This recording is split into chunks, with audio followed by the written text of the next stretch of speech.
Okay everyone, आज हमारा topic है थर्मोडायनेमिक्स। सबसे पहले बेसिक बात करते हैं। कुछ टर्म्स एसोसिएटेड है थर्मोडायनेमिक्स के साथ। एक्सटेंसिव और इंटेंसिव प्रॉपर्टीज़।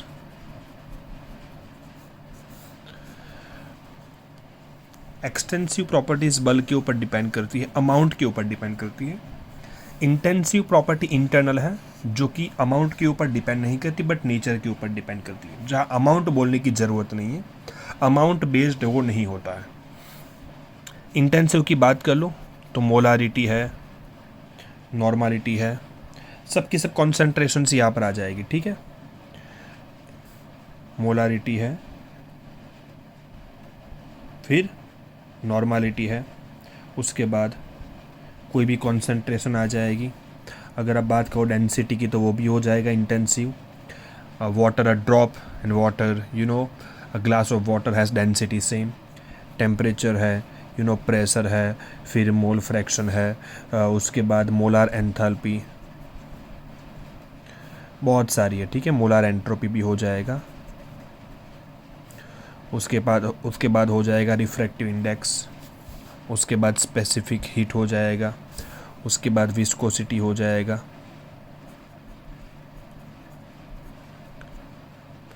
उसके बाद सरफेस टेंशन टी हो जाएगा, डाइलेक्ट्रिक कांस्टेंट हो जाएगा। ये सब प्रॉपर्टीज़ जो है वो है इंटेंसिव। और एक्सटेंसिव जो है वहाँ पर आएगा heat capacity, only heat capacity. ठीक है, सो वहाँ पर स्पेसिफिक हीट था, यहाँ पर हीट कैपेसिटी। उसके बाद बहुत सिंपल कुछ तो है, जैसे कि मास से अमाउंट डिपेंड करेगी। ठीक है, उसके बाद वॉल्यूम है, फिर नंबर ऑफ मोल्स है, फिर गिब्स फ्री एनर्जी है, फिर एंथैल्पी है, एंट्रोपी है, इंटरनल एनर्जी है। ये सब एक्सटेंसिव प्रॉपर्टीज है जो बेसिकली अमाउंट के ऊपर डिपेंड करती है। ठीक है, सो ये हो गया हमारा पहला पार्ट। उसके बाद दूसरा जो पार्ट है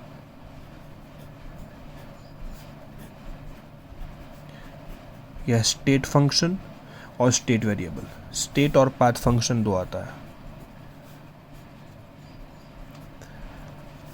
स्टेट मतलब जो इनिशियल फाइनल के ऊपर डिपेंड करते हैं, बीच में कौन से रास्ते से हम लेके जाते हैं वो डिपेंड नहीं करता है, जबकि पाथ फंक्शन डिपेंड करता है। वर्क और हीट जो है ये पाथ फंक्शन है। स्टेट वेरिएबल्स तो P, V, T, internal energy U, enthalpy H, entropy, free energy G, ये सब जो है वो स्टेट फंक्शन है, जहाँ पर इनिशियल फाइनल से ही आप पूरा मेज़र कर सकते हो, जो हम फॉर्मूला के अंदर देखेंगे भी। ठीक है, फिर कुछ थर्मोडायनेमिक प्रोसेस है जो आपको पता है, मैं बोल देता हूँ। जैसे कि आइसोथर्मल व्हेन आई से, तो टेम्परेचर क्या होता है, टेम्परेचर चेंज 0 होता है। सो आइसो थर्मल जब हम बोलते हैं तो टेम्परेचर चेंज 0 है। उसके बाद आइसोबैरिक प्रोसेस है, तो आइसोबैरिक में डेल्टा पी 0 होता है। उसके बाद होता है आइसोकोरिक, जहाँ पर डेल्टा वी 0 होता है। उसके बाद एडियाबैटिक, हीट चेंज 0 होता है, डेल्टा क्यू 0 हो जाएगा। ठीक है, अभी दिख रहा है, डेल्टा क्यू 0 हो जाएगा। उसके बाद मानो हमारे पास है साइक्लिक प्रोसेस, तो घूमते घूमते घूमते फाइनली वही स्टेट पे आएगी इनिशियल पे।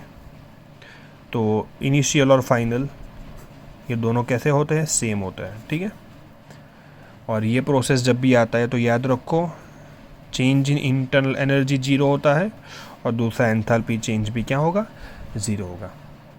ठीक है, उसके बाद रिवर्सिबल प्रोसेस है। रिवर्सिबल प्रोसेस वो है जो बहुत ही ज़्यादा स्लो चलती है, और इरिवर्सिबल प्रोसेस जो है वो फास्ट चलती है।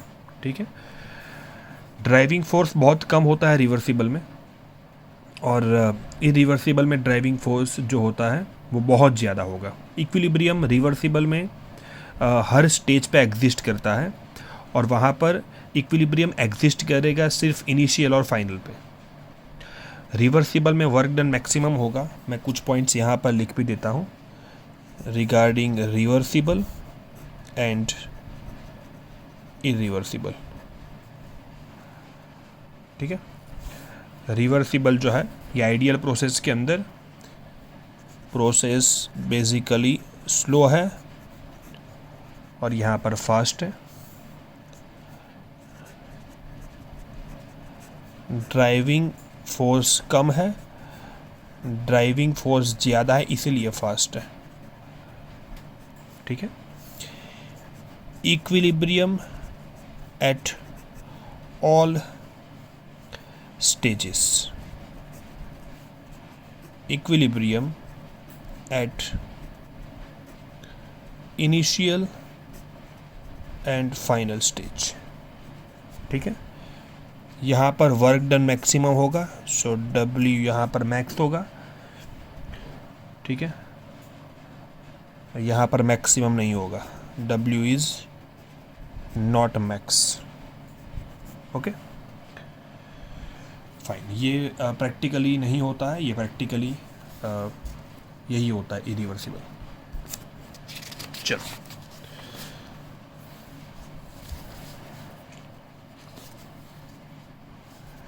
बेसिक टर्म्स हमने देख लिए। ठीक है, उसके बाद आपको बता दूं कि अगर प्रेशर वॉल्यूम की बात करें, मैकेनिकल वर्क डन की बात करें अगर, तो work done is equals to आपको बताया माइनस पी डेल्टा वी होता है। यहाँ पर डेरिवेशंस नहीं देखेंगे हम। ठीक है, यू मस्ट बी नोइंग कि W is equals to minus P delta V होता है। सो प्रेशर वॉल्यूम वर्क के अंदर जो एरिया होगा, area under PV plot, area under P versus V, ये हो जाएगा हमारा वर्क डन। सो अगर हम यहाँ पर देख लेते हैं प्रेशर वॉल्यूम की बात करें अगर हम, ठीक है, सो अगर मैं ऐसा प्लॉट बताता हूँ तो इसके नीचे तो कोई एरिया आएगा ही नहीं। ये इसमें कांस्टेंट क्या है, वॉल्यूम कांस्टेंट है, डेल्टा वी ज़ीरो, मतलब प्रोसेस कौन सी है, आइसोकोरिक प्रोसेस। तो आइसोकोरिक प्रोसेस में वर्क डन क्या हो जाएगा, ज़ीरो हो जाएगा। तो वर्क डन होने के लिए मस्ट रिमेंबर वॉल्यूम चेंज तो होना चाहिए। ठीक है, चलो अगर मैं ये बताता हूँ तो ये जो आप प्लॉट देख रहे हो, okay, parallel to X axis, तो इसके अंदर जो है वो वर्क डन जो होगा that is going to be maximum. Work done यहाँ पर मैक्सिमम, बिकॉज एरिया आप देखो, ये पूरा जो एरिया है ये यहाँ पर कंसीडर होगा। ठीक है, तो ये हो जाएगा वर्क डन। अगर मैं बताता हूँ आइसोथर्मल, तो आइसोथर्मल तो बॉयल स्लो हो जाएगा ना, PV डेल्टा T ज़ीरो कब होता है। ठीक है, सो ये हो जाएगा isothermal, T is equals to zero. यहाँ पर कांस्टेंट क्या है, प्रेशर कांस्टेंट है। ठीक है, और अगर एडियाबैटिक की बात करें तो इसका प्लॉट ऐसा आएगा,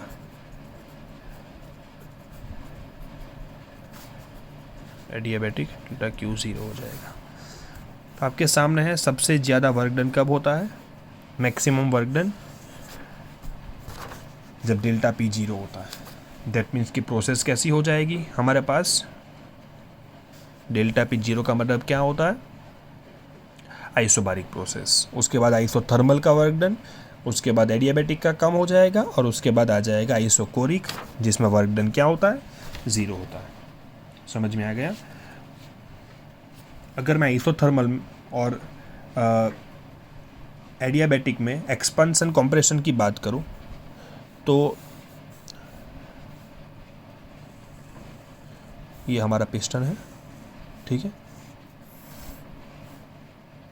इन order to keep pressure constant, अगर अंदर का प्रेशर गैस का बढ़ता है तो बाहर की तरफ मूव करेगा, in order to keep P constant.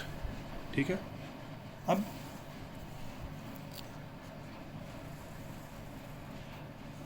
Process ये जो हमने की वो एक्सपांसन है, सो P वर्सेस V के प्लॉट के अंदर आइसोथर्मल एक्सपांसन ऐसा हो जाएगा जो हमने देखा, डेल्टा T0, ठीक है, और यह है डेल्टा Q0। प्रेशर कम होगा, वॉल्यूम बढ़ेगा, वॉल्यूम बढ़ेगा ना। सो ये कौन सा वर्क है? एक्सपेंशन, ठीक है। और अगर बात करें कंप्रेशन वर्क की, जब पिस्टन ऊपर से नीचे आएगा, ठीक है, यहाँ पर लिख देते हैं कंप्रेशन, तो प्लॉट कुछ ऐसा होगा, ठीक है, प्रेशर वर्सेस वॉल्यूम का। समझ में आ गया आपको? ये एक्सपेंशन और ये है कंप्रेशन का प्लॉट।